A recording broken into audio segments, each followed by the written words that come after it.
ಆಸುರಾರಿ ವಿರೋಧಿ ಪುರದಲ್ಲಿ ವಾಸವಾತ್ಮಜ ಮದುವೆಯಾಗಿ ವಿಲಾಸದಲ್ಲಿ ಹೊಕ್ಕನು ಸುಭದ್ರಾ ಸಹಿತ ನಿಜಪುರವ.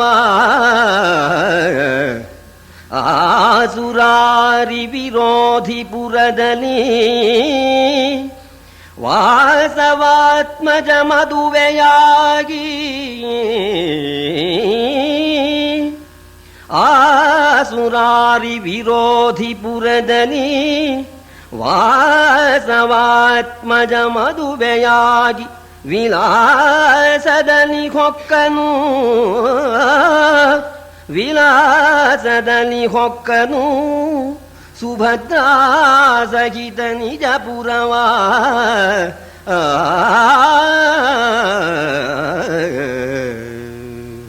ದ್ವಾರಕಾಪಟ್ಟಣದಲ್ಲಿ ಶ್ರೀಕೃಷ್ಣ ಪರಮಾತ್ಮನ ಅನುಗ್ರಹದಿಂದ ಅರ್ಜುನ ಕೃಷ್ಣನ ತಂಗಿಯಾದ ಸುಭದ್ರೆಯನ್ನ ಮದುವೆ ಮಾಡಿಕೊಂಡು ಆನಂದದಿಂದ ಸುಭದ್ರಾ ಸಮೇತನಾಗಿ ಇಂದ್ರಪ್ರಸ್ಥ ಪಟ್ಟಣಕ್ಕೆ ಪ್ರಯಾಣ ಮಾಡ್ತಾನೆ. ನಾರದ ಮಹರ್ಷಿಗಳು ಒಂದು ನಿಬಂಧನೆ ಮಾಡಿದರು. ವಾಸ್ತವವಾಗಿ ಬರೋ ಹಾಗಿಲ್ಲ. ಸ್ವತೋ ಭಾಸ್ವನ್ ಮತೀನಾಂ ವಹ ಕುತೋವಾ ಅನ್ಯಾನುಶಾಸನಂ. ಸ್ವತಃ ಪ್ರಾಜ್ಞರಾಗಿದ್ದೀರಿ, ಧರ್ಮಿಷ್ಠರಾಗಿದ್ದೀರಿ, ನೀವು ನೀತಿಯನ್ನು ಮೀರ್ತಕ್ಕಂಥವರಲ್ಲ. ಅದು ಗೊತ್ತಿದ್ರೂ ಕೂಡ ಮೌನಂತು ಸುಹೃದಾಖ್ಯೇಯೇ ದೂನಂ ವಕ್ತಾರಂ ಆದಿಶೇತು. ಸ್ನೇಹಿತರಲ್ಲಿ ನಾವು ಹೇಳಬೇಕಾದ ವಿಷಯವನ್ನು ಹೇಳದೇ ಇದ್ದು ಅದರಿಂದ ಏನಾದರೂ ತೊಂದರೆ ಆಗೋದಾದರೆ ಕೊನೆಗೆ ನಾವು ಸಂಕಟ ಪಡಬೇಕಾಗತ್ತೆ.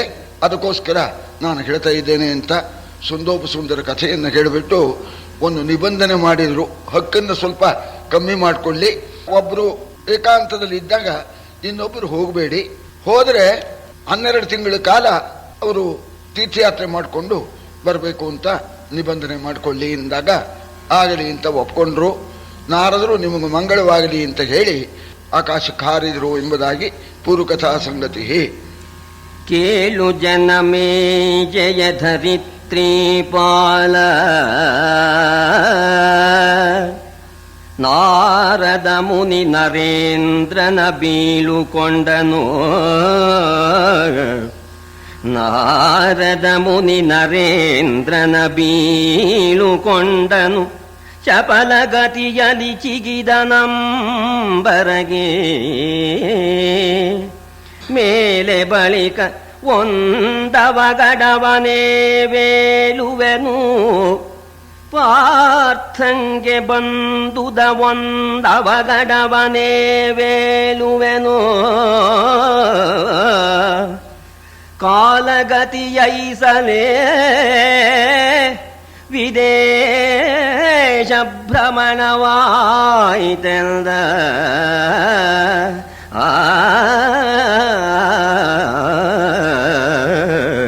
ನಾರದ ಋಷಿಗಳು ಪ್ರಯಾಣ ಮಾಡಿ ಅಂತರಿಕ್ಷದಲ್ಲಿ ಅದೃಶ್ಯರಾದರು.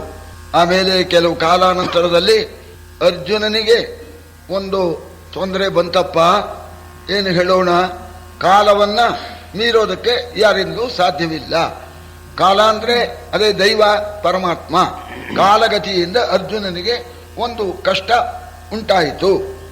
ನರನವಳಿತದೊಳು ಒಂದು ಸಮಯದೊಳು ಇರುಳು ತಸ್ಕರ ಬಾಧೆಯಲಿ ಭೂಸುರರು ಬಾಯಿ ಬಿಡುತ್ತೈದೆ ಇಂದ್ರಪ್ರಸ್ಥಪುರವರವ. ಮೊರೆಯ ಬಾಯಿಗಳ ಹುಂದು ಕೈಗಳ ಹರಿದ ಮೈಗಳ ಸೆಕೆಯ ಸುಯಿಗಳ ತರದ ಬೈಗಳ ಕಳಕಳವ ಕೇಳಿದನು ಕಲಿಪಾರ್ಥ. ಅರ್ಜುನನಿಗೆ ಸಂಬಂಧಪಟ್ಟ ಒಂದು ಪ್ರದೇಶ, ಆ ಪ್ರದೇಶದಲ್ಲಿ ಒಂದು ಅಗ್ರಹಾರ. ಆ ಅಗ್ರಹಾರದಲ್ಲಿ ಎಲ್ಲ ಅನುಕೂಲಸ್ಥರಾಗಿದ್ರು. ಬ್ರಾಹ್ಮಣರು, ಕ್ಷತ್ರಿಯರು, ಎಲ್ಲ 4 ವರ್ಣದವರು ಇದ್ರು. ಗೋ ಸಂಪತ್ತಿತ್ತು, ಧನ ಸಂಪತ್ತಿತ್ತು. ದರೋಡೆಕೋರರು ನುಗ್ಗಿಬಿಟ್ಟು ಆಗ ಇವರದನ್ನೆಲ್ಲ ಅಪಹರಿಸೋಣ, ಸುಮ್ಮನೆ ಇರೋಕ್ಕಾಗತ್ತೇನೋ, ತಮ್ಮ ಪದಾರ್ಥ ಹೋಗ್ತಾ ಇದ್ದಾಗ ಹೊಡೆದಾಡಿದ್ರು. ಹೊಡೆದಾಡೋಣ ಆ ಕಳ್ಳರ ಮುಂದೆ ಇವನ ಆಟ ನಡೀಲಿಲ್ಲ. ಕಳ್ಳರು ಇವರನ್ನೆಲ್ಲ ಹೊಡೆದು ಎಲ್ಲ ತಗೊಂಡು ಹೋಗೋಣ, ರಾತ್ರಿ ಬಂದ್ಬಿಟ್ಟು ಆ ಅರಮನೆ ಮುಂದೆ ಹೋ ಅಂತ ಕೂಗಾಡ್ತಾ ಇದ್ದಾರೆ, ಗೋಳಾಡ್ತಾ ಇದ್ದಾರೆ. ಹಣ ಹೋಗಿರೋದು ಒಂದ್ ಕಡೆ, ಅವರ ಹತ್ರ ಏಡ್ ತಿಂದಿದ್ದು, ಮೈಯಲ್ಲೆಲ್ಲ ಗಾಯ. ಗೊತ್ತಾಗಲಿ ಅಂತ ಹೇಳಿ ಮಧ್ಯರಾತ್ರಿ ಕಾಲದಲ್ಲಿ ಬಂದ್ಬಿಟ್ಟು ಹೋ ಅಂತ ಕೂಗ್ತಾ ಇದ್ದಾರೆ, ಬೈಯೋದ್ ಪ್ರಾರಂಭ. ಅರಕ್ಷಿತಾರಂ ರಾಜಾನಂ ಬಲಿ ಷಡ್ಭಾಗಹಾರಿಣಂ. ಕಂದಾಯ ತಗೊಂಡು ಕಾಪಾಡದೇ ಇದ್ರೆ ಅಂತ ರಾಜನಿಗೆ ಮಹಾಪಾಪ ಉಂಟಾಗತ್ತೆ ಅಂತ ನೀತಿಶಾಸ್ತ್ರದಲ್ಲಿ ಹೇಳಿದ್ದಾರೆ. ತಮಾಹು ಸರ್ವಲೋಕಸ್ಯ ಸಮಗ್ರಂ ಪಾಪಚಾರಿಣಂ ಅಂತ. ಪಾಪ ಹೊಂದಿದ್ದೀರಿ ನೀವು, ಯೋಗ್ಯತೆ ಇಲ್ಲ. ರಾಜನ್ ರಾಜ್ಯಮಿದಂ ವಿಮುಂಚ. ಎಲ್ಲೋ ನೀ ರಾಜ ಅಲ್ಲ ಕಣೋ ನೀನು, ನಿನ್ ಕೈಲಿ ಏನಾಗದೆ ಬಿಟ್ಬಿಡೋ ನೀನು. ದುಷ್ಟರನ್ನ ಶಿಕ್ಷಿಸಿ ಶಿಷ್ಟರನ್ನ ಕಾಪಾಡೋದು ಯೋಗ್ಯತೆ ಇದ್ರೆ ರಾಜ, ಇಲ್ಲದೆ ಇದ್ದವನು ಇಸ್ಪೀಟ್ ರಾಜ. ಹೋಗು, ನಿನ್ ಕೈಯಲ್ಲಿ ಆಗದೆ ಇದ್ರೆ ಅಷ್ಟೇನೆ. ನಿನ್ನಿಂದ ಎಲ್ಲ ರಾಜರಿಗೂ ಕೆಟ್ಟ ಹೆಸರು ಬಂತು ಅಂತ ತರತರದ ಬೈಗಳ ಅವರು ಸಂಕಟ ಕಳ್ಕೊಂಡ್ಬಿಟ್ಟಿದ್ದಾರೆ. ಇದನ್ನು ಕೇಳಿದ ಪಾರ್ಥ ನಿಜವಾಗೂ ಹಾಗೆಲ್ಲ ಅನ್ನಬೇಕಾದ್ರೆ ಅವರಿಗೆ ಬಹಳ ಸಂಕಟ ಆಗಿದೆ ಅಂತ ಪಾರ್ಥ ಅವರ ಮೇಲೆ ಕೋಪ ಮಾಡಲಿಲ್ಲ. ರಾಜದೂತರನ್ನು ಕಳಿಸಿ ಅವ್ರನ್ನ ಕರ್ಕೊಂಬಾರಯ್ಯ ಅಂತ ಹೇಳಿದ್ದಾನೆ.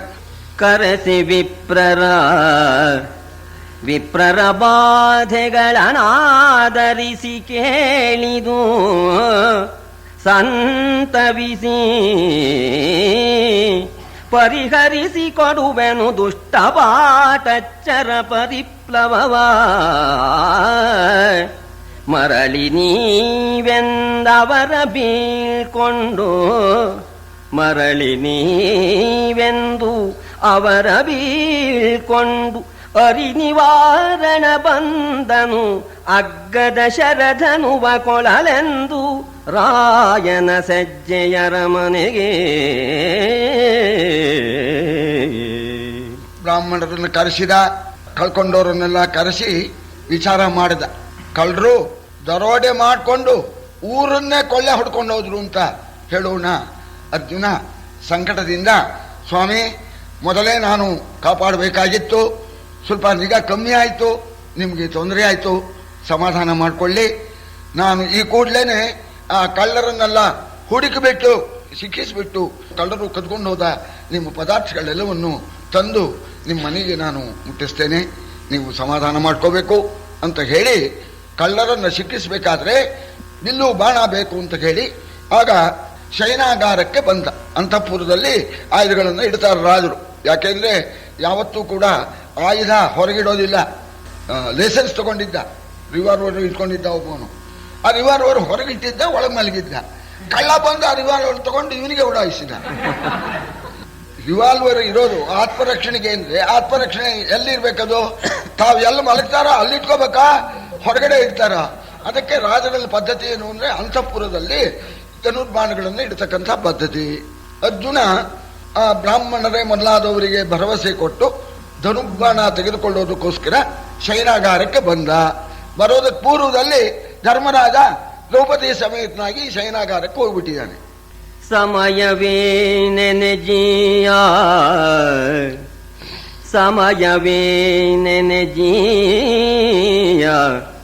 ರಾಯನು ರಮಡಿಯೊಡನೆ ಕಾಂತವೆನಲು ಅಸ್ತಮಿತ ಹರುಷನು ನಿಂದು ನೆನೆದನು ತನ್ನ ಮನದೊಳಗೆ.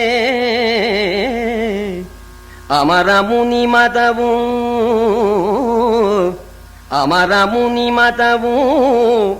ಒಂದು ಮಂಚದ ರಮಣರ ದರುಶನ ವಿರಕ್ರಮವೆನಿಪುದು.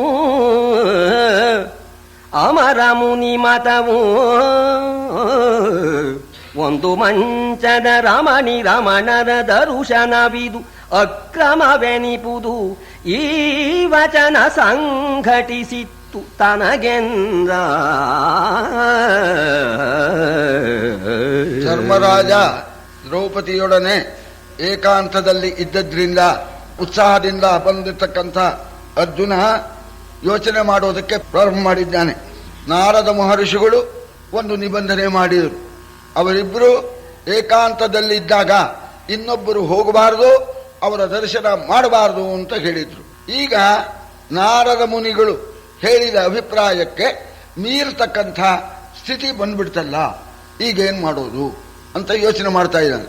ಒಳಗೆ ಹೋದ್ರೆ ಏನಾಗತ್ತೆ, ಹೋಗದೆ ಇದ್ರೆ ಏನಾಗತ್ತೆ. ಈಗಲೀ ವಿಪ್ರರಲಿ ಖಲರಭಿಯೋಗ ವಾರ್ತಾಶ್ರವಣ ಬಹು ದುರಿತಾಗಮವೋ ತನಗಾವುದೋ ಕರ್ತವ್ಯವೆಂದೆನುದ ಈಗಲೀ ಸಂದಿಗ್ಧ ಈಗಲೀ ಸಂದಿಗ್ಧ ಸಮಯತ್ಯಾಗ ಧರ್ಮ ವಿರೋಧ ಸಮಯತ್ಯಾಗ ಧರ್ಮ ವಿರೋಧ ಕೃತ್ಯ ವಿಭಾಗವಾವುದು ಶಾಸ್ತ್ರ ದೃಷ್ಟಿಯೊಳು ಎಂದು ಚಿಂತಿಸಿದ. ಕಳ್ಳರು ಬಂದು ಬಡದು ಕಿತ್ಕೊಂಡು ಹೋಗಿದ್ದಾರೆ, ಎಲ್ಲ ಕಳ್ಕೊಂಡಿದ್ದೇವೆ ಅಂತ ಬ್ರಾಹ್ಮಣರೆಲ್ಲ ಬಂದು ಗೋಳಾಡ್ತಾ ಇದ್ದಾರೆ. ಆ ಬ್ರಾಹ್ಮಣರ ಗೋಳಾಟವನ್ನು ಕೇಳಿ ಸುಮ್ಮನೆ ಇದ್ರೆ ಮಹಾಪಾಪ. ಆ ಕೂಡ್ಲೇನೆ ಅದಕ್ಕೆ ನಾನು ನಿವಾರಣೆಗೆ ಪ್ರಯತ್ನ ಮಾಡಲೇ ತೀರ್ಬೇಕು. ಆದ್ರಿಂದ ಈಗ ಸುಮ್ಮನಿದ್ರು ಪಾಪ ಆಗತ್ತೆ, ಒಳಗೆ ಹೋದ್ರೆ ಸಮಯ ತ್ಯಾಗ. ಸಮಯ ಅಂದ್ರೆ ಇನ್ನೇನಿಲ್ಲ, ನಾವು ಮಾಡಿಕೊಂಡಿರ್ತಕ್ಕಂಥ ನಿಬಂಧನೆಗೆ ಸಮಯ ಅಂತ ಹೆಸರು. ಸಮಯ ಶಪಥಾಚಾರ, ನಾ ಹೀಗೆ ಮಾಡ್ತೀನಿ ಅಂತ ನಾವು ವಾಗ್ದಾನ ಮಾಡಿರೋದಕ್ಕೆ ಸಮಯ ಅಂತ ಹೆಸರು. ಸಮಯ ತ್ಯಾಗ, ನಾವು ಮಾಡಿರ್ತಕ್ಕಂಥ ನಿಬಂಧನೆನ ನಾವೇ ಬಿಟ್ಬಿಡೋಣ ಅಂದ್ರೆ ಅದೊಂದು ಮಹಾಪಾಪ. ಮದುವೆ ಗೊತ್ತು ಮಾಡಯ್ಯ, ನಾ ಕೊಡ್ತೀನಿ ಸಾಲನ ಅಂತ ಅಂದ್ಬಿಟ್ಟಿದ್ರು ರಾಯರು. ಕೇಳೋಕ್ ಬಂದ, ಗೊತ್ತು ಮಾಡ್ಕೊಂಡು ನಾನು ಯಾವತ್ತು ಕೊಡ್ತೀನಿ ಅಂತ ಹೇಳಿದ್ದೆ. ತಾವು ಅವತ್ತೇ ಹೇಳಿದ್ರಿ, ಅವತ್ತು ಹೇಳಿದ್ದ, ಅದು ಅವತ್ತಿನ ಮಾತು, ಇವತ್ತಿಲ್ಲ ಹೋಗಿ. ಇದು ಸಮಯ ತ್ಯಾಗ ಅಂದ್ರೆ ಇದು ಮಹಾಪಾಪ. ಯಾವನು ತಾನು ಕೊಟ್ಟ ಮಾತನ್ನು ಮೀರ್ತಾನೋ ಅದನ್ನ ಇಲ್ಲ ಅಂತಾನೋ ಅವನು ಸಚ್ಚಾಗೆ ಆತ್ಮಹತ್ಯಾ ಪಾಪ ಬರುತ್ತೆ. ಸಮಯ ತ್ಯಾಗ ಅಂದ್ರೆ ಧರ್ಮ ವಿರೋಧ. ಕಂದಾಯ ತಗೊಂಡು ಪ್ರಜೆಗಳ ಆ ಕಷ್ಟವನ್ನು ಪರಿಹಾರ ಮಾಡದೇ ಇದ್ರೆ ಅದೊಂದು ಮಹಾಪಾಪ. ಈಗ ಯಾವುದೋ ಒಂದು ಪಾಪ ನನಗೆ ಘಟಿಸುತ್ತೆ. ಈಗ ಸುಮ್ಮನಿದ್ರೂ ಪಾಪ, ಬಿಲ್ಲು ಬಾಣ ತಗೊಳ್ಳೋಕ್ ಹೋದ್ರೂ ಪಾಪ. ಈಗ ಏನ್ ಮಾಡೋದು? ಇತ್ತ ದರಿ ಅತ್ತ ಹುಲಿ. ಹುಲಿ ಮೇಲಿಂದ ಒಟ್ಟಿಸ್ಕೊಂಡು ಬರ್ತಾ ಇದೆ, ಕೆಳಗೆ ಹೋಗೋಣ ಅಂದ್ರೆ ಹಳ್ಳ. ಇಲ್ಲ ಹಳ್ಳಕ್ಕೆ ಬಿದ್ದು ಸಾಯ್ಬೇಕು, ಇಲ್ಲ ಹುಲಿ ಬಾಯಿಗೆ ಹೋಗ್ಬೇಕು. ಈಗ ಎರಡು ಪಾಪ ಇದೆ. ಒಳ್ಳೆ ಬಿಕ್ಕಟ್ಟಿನ ಪ್ರಸಂಗ. ಈಗ ಏನ್ ಮಾಡೋದು? ಈ ಅರ್ಧರಾತ್ರಿಯಲ್ಲಿ ಶಾಸ್ತ್ರಗಳನ್ನು ಕರೆಸಿ ಧರ್ಮಶಾಸ್ತ್ರನೆಲ್ಲ ತೆಗೆಸಿ ಅದೆಲ್ಲ ಮುಗಿಸೋ ಹೊತ್ತಿಗೆ ಬೆಳಕರಿದು ಹೋಗುತ್ತೆ, ಅವಕಾಶ ಇಲ್ಲ. ಈಗ ಏನ್ ಮಾಡೋದು ಅಂತ ಅರ್ಜುನ ಮಹಾಪ್ರಾಜ್ಞ ಕೃಪಾಚಾರ್ಯರಲ್ಲಿ ಸಕಲ ಶಾಸ್ತ್ರವನ್ನು ತಿಳಿದವನು. ಆಗ ಈಗ ಈ ಎರಡರಲ್ಲಿ ಯಾವ ಪಾಪ ಮಾಡೋಣ, ಯಾವ ಪಾಪ ಬಿಡೋಣ ಅಂತೂ ಒಂದು ಪಾಪ ಮಾಡಿಯೇ ತೀರ್ಬೇಕಲ್ಲ ಅಂತ ಈ ಬಿಕ್ಕಟ್ಟಿನ ಪ್ರಸಂಗದಲ್ಲಿ ಹೇಗೆ ಮಾಡಬೇಕು ಅಂತ ಯೋಚನೆ ಮಾಡಿದವನು ತಾನೇ ನಿರ್ಣಯ ಮಾಡ್ಕೊಳ್ತಾ ಇದ್ದಾನೆ. ಅಂಥ ಸಂದರ್ಭ ಬಂದಾಗ ಮಹಾಪಾಪಕ್ಕೆ ಅವಕಾಶ ಕೊಡಬೇಡ, ಸಾಮಾನ್ಯ ಪಾಪ ಮಾಡು ಅಂತ ಹೇಳಿದ್ದಾರೆ. ಸರಿ, ಅದೇನೋ ನೀತಿಶಾಸ್ತ್ರದಲ್ಲಿ ಹಂಗೆ ಹೇಳಿದ್ದಾರೆ. ಅದು ಇಲ್ಲಿಗೆ ಅನ್ವಯವಾಗಬೇಕಲ್ಲ. ಈಗ ಇದರಲ್ಲಿ ಸಾಮಾನ್ಯ ಪಾಪ ಯಾವುದು, ವಿಶೇಷ ಪಾಪ ಯಾವುದು? ಎರಡು ಪಾದಕವಿವೆ ಬಲವು, ಎರಡು ಪಾದಕವಿವೆ ಬಲವು, ಎರಡರೊಳು ಸಾಮಾನ್ಯ ಪಕ್ಷಾಂತರ ವಿಶೇಷವಾದಾವುದರೊಳಗೆ ಎಂದು ಚಿತ್ತದಲ್ಲಿ ಒರೆದೊರೆದು ನೋಡಿದನು. ತನ್ನ ಚಿತ್ತದಲ್ಲಿ ಒರೆದೊರೆದು ನೋಡಿದನು. ತೂಕವ ಬರೆಸಿ ಕಾಚಿನ ಕಂದು ಕುಂದನು ಪರಿಕಿಸುತ್ತ ನಿಶ್ಚಯಿಸಿ ತಿಳಿದನು ತನ್ನ ಮನದೊಳಗೆ.